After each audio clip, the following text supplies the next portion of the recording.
Hello and welcome back to Seconds Out. My name is Eamon Khan. It's a pleasure to be joined by three-weight world champion Duke McKenzie MBE. Duke, how you doing, sir? Yeah, very well, thanks, Eamon. Good to hear. Duke, do you still hold the record for the fastest time up the beat? Well, I guess it'd be the TNT towers now. Is that still your record? Sorry, I shouldn't laugh. Yeah, as far as I'm aware, it is. Yeah, I'm not 100% sure, but I'm pretty sure. I'd say a hazard at a guess. Yes, What about the chances of beating that record? slim and none. Slim and none. I listen. It's a bit of fun many years ago, and yeah, I mean, listen, it is what it is. Indeed. I want to get straight into the boxing chat. I want to start off with the top of the headlines, Duke. I wonder if you've seen the latest outburst from Ryan Garcia. A lot of people concerned about his mental health, and since he sent out statements apologizing for his behavior. But have you had a chance to see some of the comments coming from Ryan and what you make of that situation? Yeah, I think it's a sad state of events. He's a very troubled man, quite obviously. Obviously, he's taking illegal substances. Apparently, in the Haney fight, he's made loads of so many. Of course, really said the wrong thing. He's made so many wrong sort of outbursts. He said so many things that are wrong by every count. The guy needs help, and I think this is probably a cry for help from him that he's doing so many things so often. Somebody really needs to get a hold of him and get him some serious medical help. He needs counselling. He needs probably a psychiatrist. He might even end up going into hospital. You've been in boxing longer than I have. Can you remember any similar cases with any boxers who are active who had similar sort of situations? I Not off the top of my head, I can't. Listen, all boxers are really wired, if you know what I mean. We're like racehorses in a lot of ways, highly strung. You know, weeks, months, years on end. You train, you do this job for a living, and then something trips you up, and then when it does trip you up, you respond out of character. Listen, what's happening with Ryan Garcia isn't. It's not a shock. Let's put it like that. Hmm. What about the ban specifically? He's now had a ban for a year. A lot of commenters within boxing said that's too short of a time given how infrequent boxers fight this day and age. Well, listen, it's clearly it's not enough. If you're going to cheat in boxing specifically, like no other sport, where you can lose your life, you're paid to punch somebody, right? You're paid to inflict damage on somebody, right? If you're going to cheat in the sport of boxing, then a year's ban is, in my eyes, is clearly not enough. In my eyes, it should be a life ban because you've got to send out the right message to the rest of the so-called drug treats that are out there that are even contemplating doing something similar to what Ryan Garcia has done. Now, this guy's a very popular man and has a huge social media following. There's a lot of young guys, a lot of young girls, a lot of young people generally, younger and older, watching this guy, consider this guy to be a role model. Let's just say just one of these kids, one of these younger people do exactly what he's done.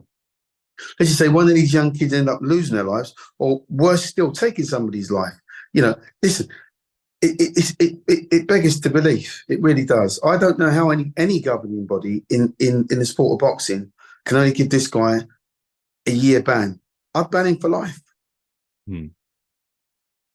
Send Moving out on. the right message. Send out the right message. Clearly that is not the right message. You can spend a year, you can go from fight to fight and not fight for a year. That's not a ban. Fight falls through. Promoters don't reach an agreement for you to fight, so you end up not fighting. There's all kinds of disputes going on. You don't fight. Not fighting for a year is not a long time. Not in boxing, it's not. When you're talking about 15 months, 18 months, 2 years, 5 years, potentially, or a lifetime ban, then that's the right kind of a message, in my view. Moving to the top of the tree, and this fight has one or at least two, I guess at least one, but two role models, and that being in the heavyweight division in the form of AJ versus Dubois at Wembley. I wonder what you made of the interaction between Joshua and Dubois, and specifically when It seemed like an offhand comment, Dubois saying, let's go in the face-off, and Joshua took that as a bit of disrespect. Is that what you wanted to see from AJ, who's now the challenger, but the veteran in this situation? But isn't that the norm now, where you have to sell a fight at a Mm, press conference? Isn't that the norm now, where guys start throwing tables around and disrespecting one another? It's mm, nothing new. It's really not. It's not a. I mean, I thought the whole thing was quite laughable, to be honest with you, because it's a little bit pathetic. I don't, I mean, listen, I always did my fighting in the ring. Bad mouthing my opponent was never really in my makeup, part of my game. But we're not talking about me. We're talking about AJ and Dubois. Now, they have to, boxers have a duty of care and a duty of responsibility, not only to themselves, but to the general public, because the general public are watching these guys. mm. And all right, the general public, they want to see dirt and they want to see tables being thrown around and they want to see guys losing their rag at press conferences. But the boxers have to realise they've got a duty of responsibility to carry themselves as professional athletes. Do you see what I mean? These guys are flag bearers for the sport of boxing. And if they're going to act stupid, then stupid things are going to happen. Do you see what I mean? Mm. But I mean, listen, you got to look at it as like tongue in cheek. Nobody took a swing at nobody. Dubois he's just trying to get under AJ's skin. I don't blame him because you got to do all sorts of different things or say different things. Everybody's got a different way of approaching fights, and if it works for you, then you stick with it. So, listen, it's a good fight. It's a very sexy fight for the heavyweight division. You got one guy who's been there, seen it, and done it in the form of AJ. If he wins this, he becomes a three-time heavyweight world champion, if I'm not mistaken. Right. But he's been there, and I don't know, I'm often asked, how do I see this fight going? And I don't know how much desire AJ's actually got left. Do you see what I mean? Mm. And I keep scratching my head saying to myself, I ebb and flow with my outcome as to who's going to win all the time. But the more I think about it, and the more I like to watch. I mean, I haven't really watched any of these guys, to be honest with you, but I intend on sitting down and watching both of them quite intricately. And I'm going to make up my mind. But I tend to slightly lean towards Dubois right now. Yeah. I just think, like I say, AJ's been there several times now. He's been champion. He's lost it. He's come back. He's won it again. He's lost it. So it will come down to desire, how much he really wants it, how much he needs to win. Does he need the money? I don't really think he does need the money. Does he need the fame? Again, he's famous and everybody knows who Anthony Joshua is. So it will come down to his desire. How badly does he really want it? Jake, I want to ask you, talking about desire, these are two fighters who at some stage in their career have had the Q word. I don't like to use it, but fans have pointed the finger and called these quitters at some stage in their fights. Dubois against Joyce and also against Usyk, and then AJ against Ruiz. I wonder what you feel about both the desires with people in the industry labeling those two fighters with that word. Well, let's get it right. They both have quit. Hmm. You can't deny it. It's unquestionable. They both done it in different parts of their careers. Hmm. Undoubtedly, it's there for the world to see. And that's why AJ became an ex-champion. Do you see what I mean? Yeah. Dubois, on the other hand, yeah, he quit in the fight, but a very valid point has been made recently with Dubois, and as much as he's only 26 years of age, he's still developing both physically and mentally. So not so much physically, his mental state of mind is developing all the time. He's getting stronger from fight to fight. In his last fight, Dubois, what I really liked about him was that boy had to put on his big boy trousers and really say to himself, you know what, the whole world's laughing at me. I got to step up. I got to show everybody that I can fight. And the Hrgovic fight, for me personally, was that fight. That was a bit of a game changer because he went in there, and Hrgovic is a good puncher. I'm sure you're well aware of that. Yeah. He can bang. But Dubois just went to him, said to himself, you know what, I'm going to go and fight this guy and I'm going to walk through him. And he hounded him. He got on him. He beat the crap out of him and made him. And listen. He made the other guy quit. He made him. He had to really question himself. Do you see what I mean? Hmm. He was hit. He was hurt, and that's why Dubois got the verdict. Dubois is quite classy as well in terms of he jabs, he moves, he looks for openings, and he's just turning into a little bit of he's turned into a bit of a combination puncher now. So he doesn't rely on just one shot to get you out of there. He'll put twos and threes together, maybe 4-shot combinations. I don't see that of AJ. AJ's got one shot for me, He's got a right hand. Take away his backhand. What else has he got? Because he doesn't out jab you. He paws with his jab now. That's not an authoritative jab you see when AJ puts it out. He's not trying to kill you with it. He just puts it in your face and he's trying to measure you for the right hand. Take the right hand away. What else has he got? It doesn't uppercut. Very rarely hooks. Do you see what I mean? So the blueprint's been laid on how to beat both of these guys because both of these guys have suffered defeat, right?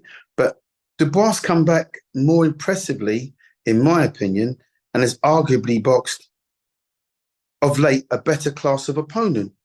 So I like Dubois for this one. I think I'm going to watch it and I'll let you know. What of the prominence of Dubois' father in the corner? It seems to have also coincided with his recent successes too. Do you feel that if it's working, then he should have that place in the corner alongside Don Charles, Kieran Farrell? You can have too many voices in the corner, as I'm sure you're well aware. Everybody needs somebody to believe in until your confidence kicks in. You know, boxers aren't the most confident guys in the world. That's why you got corner to give you the pep talk and get inside your head and motivate you and ABCD. So right now, it's not a bad move. Listen, if it ain't broke, don't fix it. You leave it as it is. And right now, that corner seems to be working. Dubois' confidence is absolutely sky high, gone through the roof almost. So again, his confidence is where it should be. All they got to do is get their tactics right on the night, and then he'll still be champion. I believe he's been elevated now to the regular champion within the IBF organisation, if I'm not mistaken. That's right. So listen, it's a good fight. It's a fight that the public deserve, and I'm really looking forward to it. On the point of him being elevated, again, speaking to Thomas Hauser, he felt that, look, with Usyk being crowned undisputed, this fight and Dubois right now, and for the winner, they're not really the champion. It's a paper status at the moment. Is that something you concur with? Yeah, you have to concur with that. There is only one undisputed champion at heavyweight, and we've seen him, and we know exactly who he is. So these guys are, they're scrapping for, obviously one of the belts at least to put themselves in a position where they could potentially fight Usyk again, because he is the main man at the weight division. But they're not going to beat Usyk right now. The only thing that beats Oleksandr Usyk is himself right now. And I expect him to retire undefeated, undisputed world champion Usyk, because he's proved it. He's proved his worth. He's proved just how good he is. You see what I mean? You can only beat what's put in front of you. He's beaten AJ and he's beaten Dubois. And he would do the same again, I'm sure, if they fought again. Do you feel Fury can't change anything in that rematch? It's all over for Tyson Fury in my eyes. I don't think I'll be really surprised if he fights again. If he fights again, I expect him to get beat. If he fights AJ, I would expect AJ to wipe the floor with him. I really would. And as far as Dubois is concerned, if Dubois beats AJ, then AJ's out of the picture. And also, I would fancy Dubois against Fury if they fought. You just said if Fury fights again. What's the doubts in your mind that he might not enter the ring again? Again, it comes down to desire. How much is enough? How much money has he got? How much money does he need? He's a very, very wealthy man. He's been world champion, undisputed. He's been beaten by Usyk, and he kept calling him a middleweight. So he's been beat up by a little middleweight, again, a little guy who should never really have beaten him, but he did, because he had the right tactical approach and the right mindset. So I look at that and I say to myself, once you get beaten in a world title fight, the blueprint's been laid on how you're going to get beat. It just sets it up for the next time and the next time and the next time. So every time anybody mentions Tyson Fury or AJ or Dubois to a degree, right, they've all been beaten at the highest level. It would be nice to see all these guys in the mix and fighting each other. But I would fancy AJ because he's got an almighty right hand. And if he catches with it, he will knock you out. But again, and there's a big target there against Tyson Fury. And Tyson Fury's, this isn't the same Tyson Fury that went over to Germany and beat Klitschko. This isn't the same Tyson Fury that, had to get up to deck once or twice and drag himself up from the brink of defeat against Deontay Wilder. This guy's got a lot of miles on his clock now and suffers with, he does suffer with mental health problems. I'm not going to take the thingy out of it because that's not right. But it just seems to me that they throw that into the equation when he loses or he has a bad performance. And for me, if he had any kind of mental health issues, shouldn't be fighting. Simple as that. If you've got a mental health issue, if you're bipolar, if you're this, you're that, or whatever, shouldn't be fighting. Should be getting your personal life, your private life sorted out before you enter into the square circle. You can lose your life in that square circle. And that's the last place you want to be having mental health problems in. We've seen it before in the past with Oliver McCall. He had a breakdown walking to the ring when he boxed Lennox Lewis. He was crying. He was absolutely in pieces and ended up just walking out and getting out of the ring. So we've seen it before. As far as I'm concerned, Fury's probably he's a loose cannon and could go off at any time. So he needs help. A lot of boxers need help, to be honest with you. Because a lot of boxers walk a very, very fine line. So, like I say, for me personally, I think Tyson Fury, I think his future as a world champion is finished. Duke, very lastly from myself, won't keep you very much longer. I wonder if you've seen AJ's back and forth with another straight talker, much like yourself, in the form of Carl Froch. Those two don't seem to get on. I wonder where this stems from. Is it possibly because of the split between AJ and McCracken and Carl's loyalty to Robert? The whole thing is pathetic. They're like school children. Washing out the dirty then in public is ridiculous. The pair of them. They should both be ashamed of themselves. Maybe more so Froch for calling out AJ, or maybe AJ for calling out Froch. Who cares? Nobody really cares. I don't think anybody really cares. If they want publicity, then find a different way to get publicity. That's my take on it. I think the whole thing's pathetic on a personal level. Well, it doesn't matter what AJ said or what he didn't say. Doesn't matter what Froch said or what he didn't say. To make it public knowledge that there's this little spat going on, I just think the whole thing's it's absolutely ridiculous. Well said, Duke, and a good place to leave it. I knew it would be a good conversation, so I'm very glad to finally have been in your company, albeit over the internet. Thank you so much for speaking to Seconds Out, sir, and hopefully I'll catch up with you very soon. Thanks, champ. I appreciate you. Cheers. Thank you very much.